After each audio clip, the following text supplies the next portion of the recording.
Hi hello friends, welcome back to our YouTube channel. Bank of బరోడాలో 500 office assistant ఉద్యోగాల కోసం notification విడుదల చేయడం జరిగింది. మామూలుగా అయితే బ్యాంకులో ఆఫీస్ అసిస్టెంట్ ఆర్ ప్యూన్ ఉద్యోగాలకు అవుట్సోర్సింగ్ కానీ కాంట్రాక్ట్ పద్ధతిలో భర్తీ చేస్తారు. కానీ ఈసారి డైరెక్ట్ పర్మనెంట్గా తీసేసుకుంటున్నారు. ఈ జాబ్స్ అప్లై చేయాలి అంటే మీరు మ్యాక్సిమం 10th క్లాస్ చదివి ఉండాలి. 10th అర్హతతో పాటు తెలుగు చదవడం, రాయడం, మాట్లాడడం ఉండాలి. దీంతోపాటు మీకు లాంగ్వేజ్ ప్రొఫిషియన్సీ టెస్ట్ అనేది కండక్ట్ చేస్తారు. ఇది ఎందుకంటే మీకు తెలుగు వచ్చా రాదా అని దానికోసం ఎగ్జామ్స్ పెడతారు. ఆ టెస్ట్లో క్వాలిఫై అయితేనే మనకు జాబ్స్ ఇస్తారు, లేదంటే ఇవ్వరు. ఓకేనా. శాలరీ అనేది డిపెండ్స్ ఆన్ ఏరియాని బట్టి 35 నుంచి 40,000 వరకు వస్తుంది. ఓకేనా. ఈ ఎగ్జామ్ కూడా, దీనికి సంబంధించిన ఎగ్జామ్ కూడా తెలుగులోనే ఉంటుంది. పోస్టింగ్ కూడా మన రాష్ట్రంలోనే ఉంటుంది. మీ డిస్టిక్ ఏదైతే మీరు సెలెక్ట్ చేసుకుంటారో ఆ డిస్టిక్లోనే వేకెన్సీస్ ఉంటుంది. ఓకేనా. దీనికి సంబంధించిన అన్ని వివరాలు మీకు ఈ వీడియోలో తెలియజేస్తాను. అలాగే మీకు వీడియో కనుక నచ్చితే లైక్ చేయండి, షేర్ చేయండి, సబ్స్క్రైబ్ చేయండి. ముందుగా ఛానల్ ఎవరైతే చూస్తున్నారో కొత్తగా వాళ్ళు ఛానల్ని మాత్రం సబ్స్క్రైబ్ చేసుకోండి. ఇంకా వీడియోలోకి వెళ్ళినట్లయితే friends,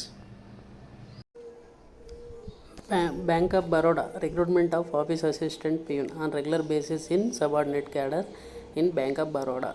office assistant are peon అనే వేకెంట్ రిక్రూట్మెంట్ కోసం ఇది రెగ్యులర్ బేసిస్ కింద తీసుకుంటున్నారండి. ఇప్పుడు దీనికి వచ్చేసి ఆన్లైన్ స్టార్ట్ వచ్చేసి 3rd అండి, May 3rd, అంటే ఈ రోజు నుంచి మీకు ఆన్లైన్ అనేది స్టార్ట్ అయిపోతుంది.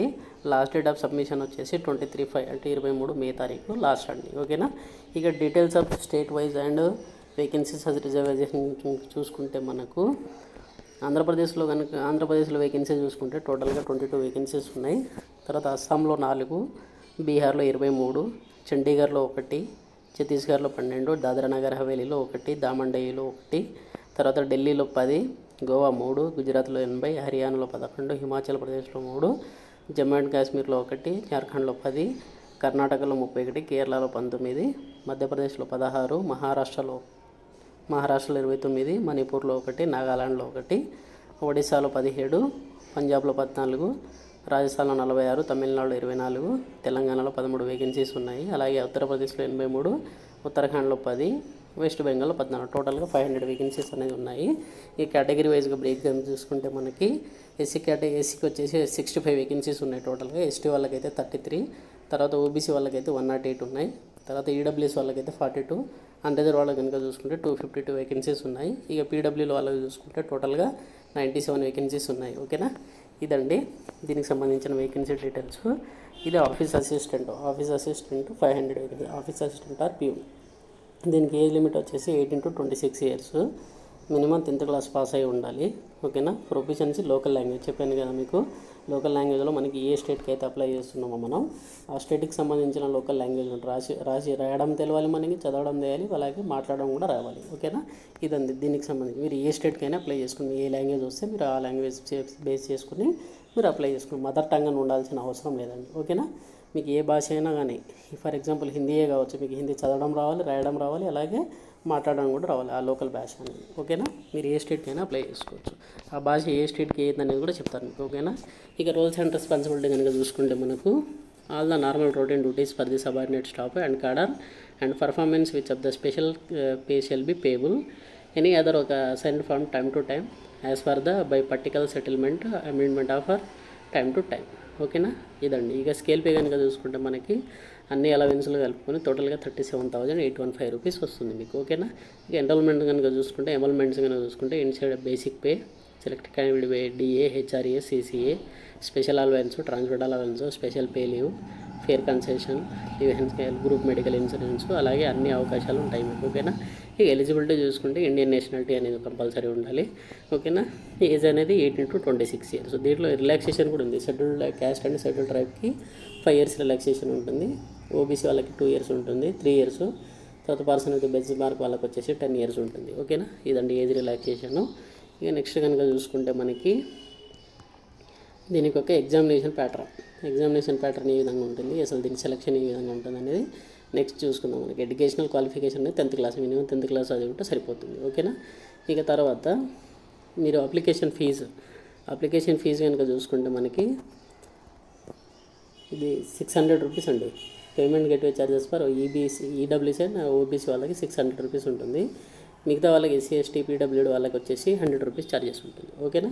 ఇక ప్రీ ఎగ్జామినేషన్ అంటే తెలుసా? ప్రీ ఎగ్జామినేషన్ అంటే the bank of arrange examination SC ST OBC and PW ఎవరైతే దీనికి సెలెక్ట్ చేసుకుంటారో ఈ ఆప్షన్ని, దీనికి మీరు ఎలాంటి ఫీజు పే చేయాల్సిన అవసరం లేదండి ఎక్స్ట్రాగా. ఓకేనా, ఇది వచ్చేసి ఏంటిదంటే మీకు ఎగ్జామ్ ముందు ఒక వారం 10 రోజుల ముందు మీకు ఆన్లైన్ అప్లికేషన్ అయిన తర్వాత మీరు ఎలా రాయాలి, ఎగ్జామ్ ఎలా రాయాలి, తర్వాత మీ ఎగ్జామ్ ప్యాటర్న్ ఏ విధంగా ఉంటుంది అనేది వాళ్ళు ట్రైనింగ్ ఒక ప్రీ ఎగ్జామినేషన్ ట్రైనింగ్లా ఇస్తారు. ఎగ్జామినేషన్ ఎలా ఉంటుంది, ఏ బేస్ మీద క్వశ్చన్లు అడుగుతారో అవన్నీ వాళ్ళు చెప్తారు. ఓకేనా, ఇక లొకేషన్ ఆఫ్ పోస్టింగ్ వచ్చి the place of posting will be depending upon the bank requirement from time to time.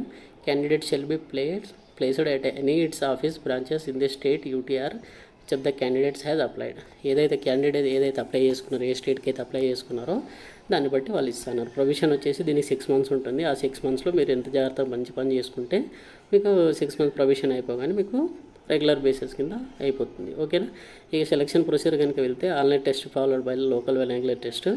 First examination ఉంటుంది. The selection process may be comparison online test followed by local vehicular test, language proficiency test of candidates qualifying passing in the online test. ఓకేనా, తర్వాత however first selection ప్రొసెస్లో language test అనేది ఉంటుంది. దాని తర్వాత structure of online test ఉంటుంది. ఓకేనా, knowledge of English లాంగ్వేజ్లో ఇంగ్లీష్ క్వశ్చన్లు అడుగుతారు. ఇంగ్లీష్లో ఉంటుంది. ఇది ఇంగ్లీష్ అనేది ఎవరికైనా ఇంగ్లీష్లోనే ఉంటుంది కదా. Okay, general awareness, arithmetic reasoning, ఇవి చాప్టర్స్ అండి. 25 questions, 25 మార్క్స్, టోటల్గా 100. 4 సెక్షన్స్ ఉంటుంది, 100 మార్క్స్.